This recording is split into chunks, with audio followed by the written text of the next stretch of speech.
Oh, fuck's sake, now I gotta pick them up. I already didn't think this through. So you wanna know why most of the things you try to build into your life, like habits, new hobbies, or whatever, you eventually quit. Well, I want to talk about it. Hey, I'm Alfie. So today I'm gonna give you a lens to sort of view things in. A lens? Is this some cult shit? No. It's kind of a nerdy thing, unfortunately for me. But I'll keep things light and I'll try and keep things pretty simple. A lens is just a way to view things in. The same facts, but highlighting different parts as important to come away with different stories. Ross and Rachel from Friends, were they on a break? Lenses. I spent too much of my childhood watching Friends reruns. It's 2025 and I'm still bringing it up. Or if you've ever been listening to an inane argument from your friend and you're sitting there daydreaming about Taylor Swift, and they're not assholes, they're not liars, but yet they have completely different stories and completely different interpretation of events. That's lenses. Different parts are important to them. And the same will be true for you and how you approach your life and your habits. So what is the lens we're going to be looking at today? How important you find something has very little to do with whether or not you do it or how successful it is. Your personality has very little to do with whether you do something. And depressingly, your past and everything else around you has a lot to do with whether you do something and how successful it is. So today we're going to be looking at it from a lens of like playing cards. Treating everything like a game of chance. Every time you make a decision, no matter how big, how small, every time you do, you play a card. If it's positive, in this case we're going to treat black cards as positive, then you do it. If it's negative, so red cards, you don't. So where does this number come from? Cards all the way down, folks. If we drill down just that little bit more. Today we're going to have our example as someone who is interested in trying a new hobby of drawing and painting and trying to become a bit of an artist in their day-to-day life. All right? So we drill down into the second layer and, well, they've had a good day. They've been thinking about the past a lot and they used to be quite good at art as a child. They've got supportive friends, but they're a bit of a perfectionist. So they're a bit worried that if it comes out bad, they're gonna hate themselves or not like themselves or whatever. So where did this number come from? Well, it's cards all the way down, folks. If we drill down one level further into perfectionist, perhaps they had a super laid back family, a super laid back father who was a big influence on them. So that's a very big negative to being a perfectionist. But when they went to school, perhaps they were bullied. That's going to be causing them, whenever they do something, it either has to be perfect or they're going to get a very big negative response from their peers. That's going to be a very big positive to being a perfectionist. Perhaps they had a very influential teacher who they really did not like and who had a really big focus on them. And that teacher did not like their work and they struggled to get their approval. That's going to be another big positive to perfectionism. And now throughout their life, whenever they try something that sort of is an expression of them, they get that little bit of a perfectionist number attached to it. But in this case, they're getting overridden. That perfectionism is getting overridden. So for that first day, let's say they're going way too far with it. They're going to paint and they're going to try and build in the hobby by doing it for 5 hours straight in an evening, not having a very good nice dinner because they have to use a microwave meal because they haven't left themselves enough time. They've got chores building up now because they've got clothes on the floor because they haven't had the time to go pick it up. And then the next day, because they didn't have time to chill out before bed, they wake up a little bit stressed and they have a slightly worse day at work. That next day, yeah, sure, they might do it, but there's just that little bit of a negative.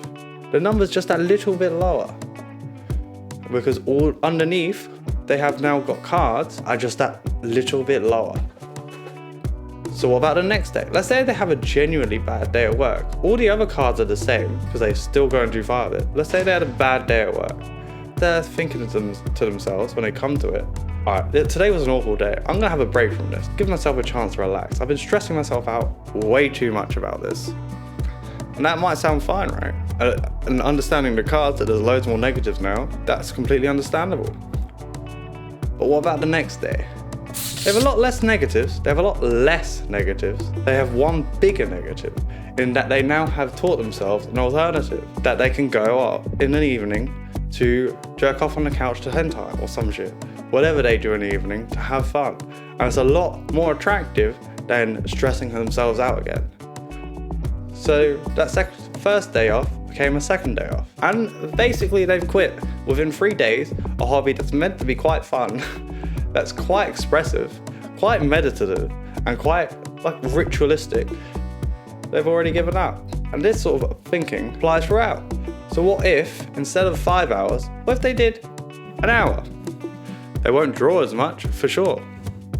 But they had fun. They got to think about things they hadn't thought about in a long time, like how things look to a sort of minute detail.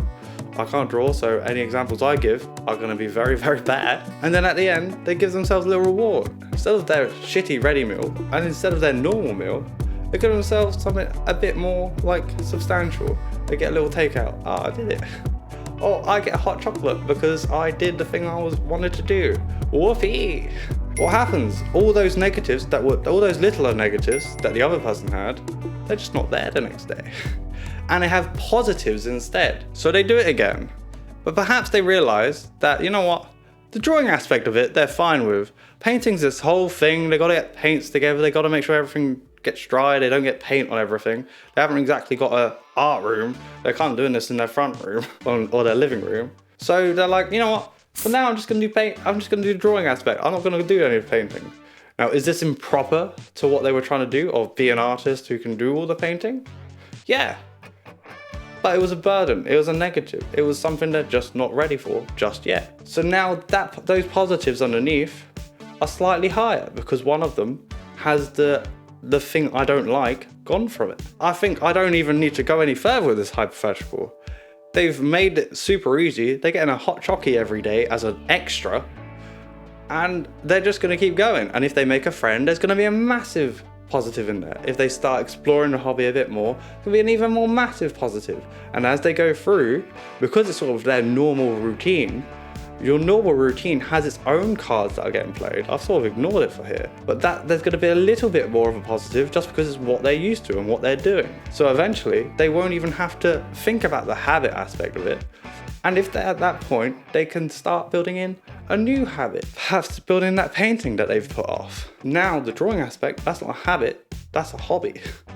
That's a thing they actually do, that's the part of their life. Okay, so we zoomed out from the cards from a bit, I've mentioned it, but I haven't really focused on it. Some things to keep in mind though. A lot of these cards aren't ones you put in there.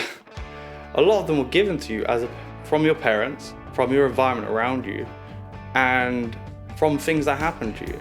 So if they're very negative, perhaps you've got some sort of more toxic or more negative or problematic things going in there. Perfectionism from before, for instance, it's not exactly the best trait. So I will be doing a very similar video on like how this sort of thinking applies to mental health.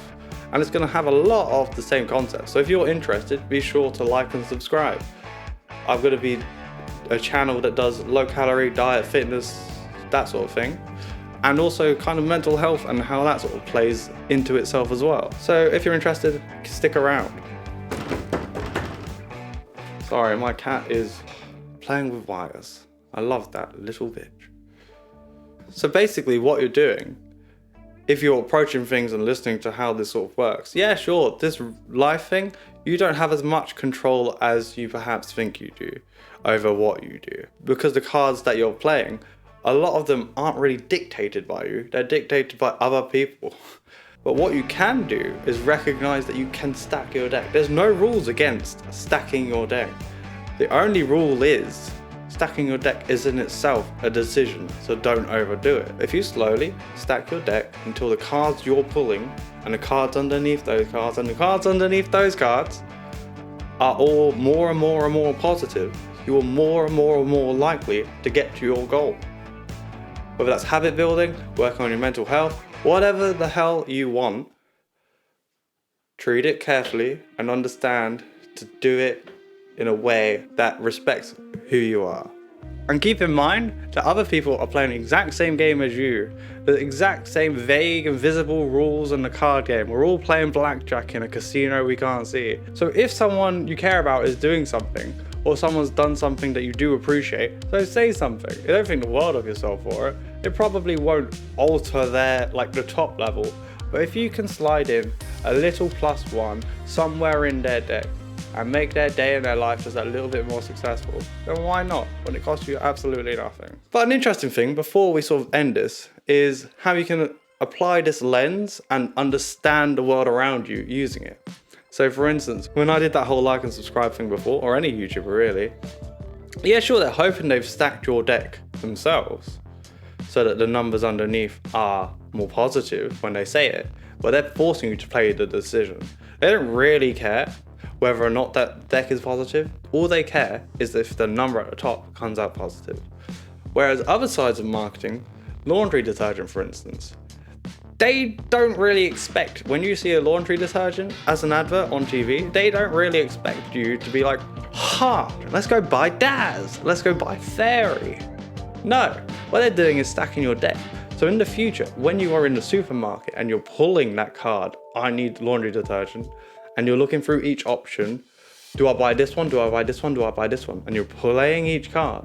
They're trying to stack your deck so that the card that you play is the highest of the others. Or another fun one to do with marketing, the little things they have at the front of the supermarket, usually it's like chewing gum, maybe a small candle or whatever. There's a very good reason why a lot of those have quite big and bright packaging, and there's usually kids' toys in that area too somewhere.